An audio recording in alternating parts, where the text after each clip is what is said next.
Dear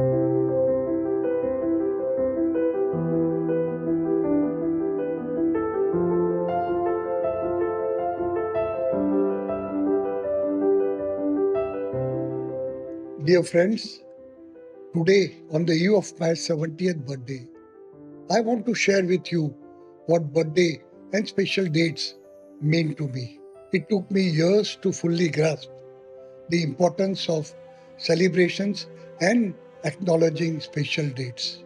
Life has shown me what I was missing. The celebration of special dates reinforces the reason for our existence and our opportunity to remind ourselves of our blessings. This wasn't always my attitude. Having lost my mother at the age of 8, childhood was different for me and my brother. We lost carefree, easygoing manner of a regular childhood. My father, of course, did the best he could, nurturing us while grappling with the loss of his partner and efficiently running our family owned hospital, which he and my birth mother had set up together. It is a labor of love and their dream. We were fortunate to have been raised and nurtured by our second mother. Though they are no longer with us, I feel their presence every day in the work my family and I do at Suchak Hospital. It has been both an honor and a deep responsibility to carry forward their legacy. We have grown the hospital with the same love and dedication they showed, striving to make it a sanctuary for healing and comfort for all who come through its doors. Suchak Hospital has completed 75 years since its inception. From a young age, we were raised with an understanding of saints and a spiritual approach to life. We were privileged to have the opportunity to spend time in the company of saints and holy men. I pray that from heaven my parents see how their dream lives on, and not just in the wall of the hospital, but in every life touched by our care. Those of you who know me are aware of my health challenges, including my liver cancer, liver transplant, and my journey to recovery. On the darkest, bleakest days of my life, my favorite quote, "Me and God have this little arrangement. If He wakes me up to see another day, I promise to try and be better than I was yesterday." This gave me strength to carry on. Life is beautiful in every phase. I now enjoy reading on diverse topics. I have the luxury to work on myself physically and spiritually. Listening to podcasts, traveling, spending time in nature, and looking back at life with a completely fresh perspective. I find myself blessed that even though there might have been countless challenges in life, health-wise and otherwise, I am able to look past those with self-reflection and fully appreciate the blessings which are also countless. I have learned that differences with friend and family are an inevitable part of life, and I have strived to never let it become resentment or ill will in my heart. Each person carries their own unique perspective, shaped by their own individual understanding, values, karmas, and samskaras of their past. I find deep peace in the awareness that my intentions remain pure and my heart sincere. This inner clarity is within my control, and that guides me towards compassion and acceptance in all my relationships. The reason I cherish sharing parts of my life and learnings on important milestones in my life is the hope that my life becomes a reason for someone to keep fighting against all odds and never giving up in the hardest situation they may be facing. At 70, I have lived through wars, miracles of science, heartbreaks, and healing. I have held hands of the dying and also watched the newborns take their first breath. Through all this, I have learned that medicine, for all its progress, is still an art rooted in empathy and human connection. I have learned how fragile life is and yet very, very resilient. I have experienced that time is the most important and precious currency we have. Spend it wisely with those you love, in service of others, and also in care of your own body and mind. Being in the healthcare profession, I have realized it's not only about helping the ailing, it's also about giving patients and their relatives hope, keeping their morale high. I humbly see that despite all we do, it is ultimately the universal plan. We are all connected whether we admit or not. What affects one affects us all. The sooner we realize this, the sooner life gets easier for everyone. We must help build a world that is not just about innovation, but one which has integrity as its core value.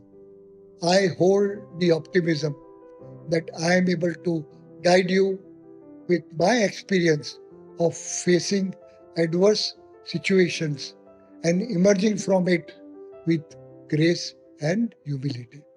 For the younger generation, I wish to share the following guidance. Discipline is the greatest act of kindness you can offer yourself. It will shape your future and unlock your true potential. Choose long term gain over short term pleasure. Take care of your body. It is your greatest ally and will stay with you until the end. Eat clean, move a lot, and use discernment for what you put into your body. You are the future of this country and planet. So focus on how you can be a part of the solution. Respect your time, energy, and potential. Don't make fame your goal. Instead, strive to excel in your chosen career and give your best in everything you do. Fame will naturally follow as a result of your sincerity and dedication. You are all growing up in this digital world, so be careful of too much screen time as it harms our eyes, body, and mind and affects our relationship negatively by disconnecting us from each other. It steals attention, sleep, reduces focus, and also increases anxiety and depression, especially in children and the teens. To the young doctor, I would say always recall why you should choose medicine to help and serve people. Your attitude influences patient care, make every patient feel special and safe. Keep learning and adapting because medicine evolves rapidly and stays open to new knowledge. Attend seminars and conferences. Consider additional certifications. Volunteer your service in the event of natural calamity like a flood or earthquake. For me, volunteering in the aftermath of a natural disaster has been one of the most eye-opening experiences of my life. Each time my team of doctors, family, staff, and I responded to earthquakes or floods, I witnessed service and resilience in its purest form. It wasn't just about surviving immediate crisis. It also was about unwavering determination of individuals and communities to rebuild their lives from the ground up.